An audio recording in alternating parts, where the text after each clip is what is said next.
All right, so I'm excited to have Martine Perron with ARC Mortgages on this video today because there's some big changes that have been announced with the government and first-time buyers. So can you explain what's going on, Martine? Yes, thank you, Mark. There's two changes. The first one is the ability for all first-time home buyer to extend their amortization up to 30 years. Currently, it was a maximum of 25 years unless they were buying a pre-sale or a new construction, then they could have amortized over 30 years. The second change is now they can buy up to 1.5 million with less than 20% down payment. Previously, $1 under $1 million. Over $1 Okay, million, they had to come up with 20%.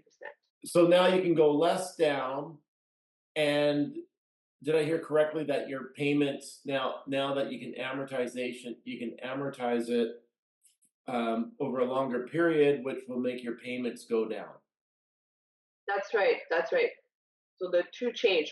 One, you can buy up to $1.5 million without the 20% down payment. And the second one, you can amortize over 30 years instead of 25 years. So can you show us what's the difference? Is there a Yes, big difference?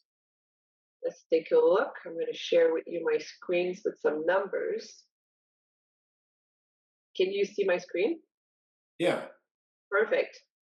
Well, the first change, which is the purchase price difference, like currently, if you were going to buy something at $1.4 million, you would need 280 at zero, 280,000, which is 20% of 1.4. So It $280,000 down.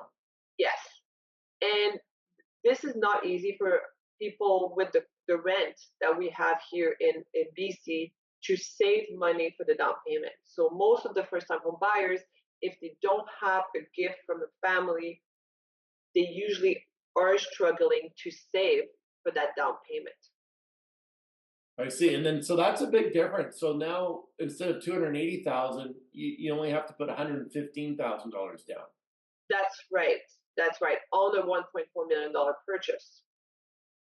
And so Okay. you still do need to qualify for that mortgage amount, right? Because if you're putting less down payment, the mortgage amount is going to be bigger.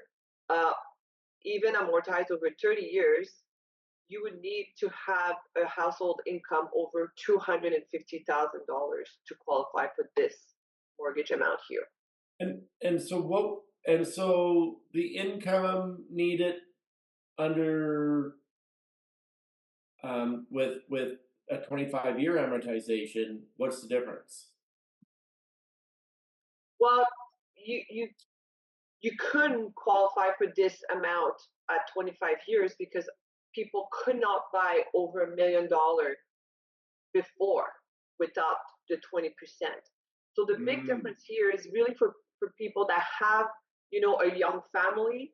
They couldn't buy anything under 1 million because probably not enough bedrooms to for their family. But now they're going to be able to buy something big enough for their family. They might be even able to find something with a rental suite. yeah, well, if they got something with a rental suite, say that was $2,000 a month, that would bring their payment down to say 4,700 a month, which is almost what they would be paying in rent. That's right. And now instead of paying the landlord, they're paying themselves and building up equity. That is great. Yes. So these big changes are affecting people in this higher price range of 1.4. Yes, I believe that one of the segment of our population in BC that is going to be impacted is really high income earners that didn't really want to buy something too small. They were waiting to save more money to buy something that will fit their family, but couldn't because they didn't have the down payment. Also, Great. Mhm.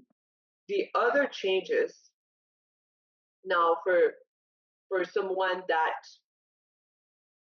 want to improve their cash flow, right? So currently, someone could buy and amortize over 25 years.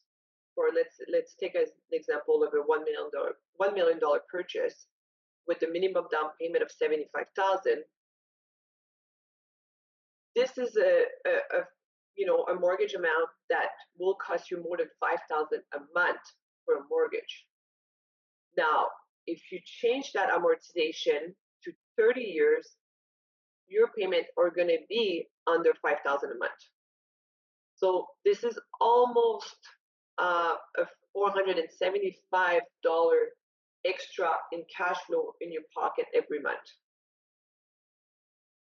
Well, I mean, that's the difference. That's the make it or break it type of thing. Absolutely.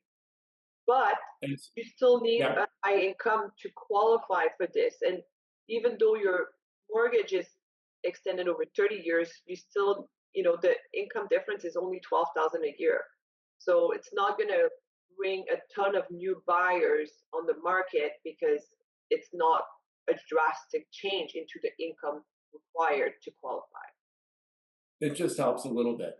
It helps a little bit. I believe it helps the people that already were qualifying, but now they're not going to be overwhelmed with the mortgage payments. Yeah. So in Vancouver, these changes might not have an effect, but in outlining areas where you can buy a house for $1.4 million with a basement suite, it's going to have a big effect. I believe Places so. like the Fraser Valley, like in Surrey, you can get a house with a basement suite. Over on Vancouver Island, you can get a house on Vancouver Island for $1 million with a basement suite. So in those outlining areas, it's going to really help families get into the market. And that's great.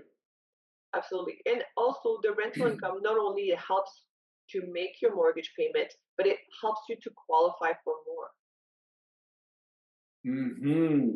Well, I definitely noticed that when I'm selling a house that has a basement suite and a house that doesn't have a basement suite, the banks will lend a lot more money with a house with a basement suite. So there you go. Well, Martine, this has been extremely helpful. It's educated me. I always love learning. Thank you so much. And I look forward to doing another call like this with you again. Awesome. Thank you, Mark. All right. Bye for now. Have a great day. Yeah, that's good.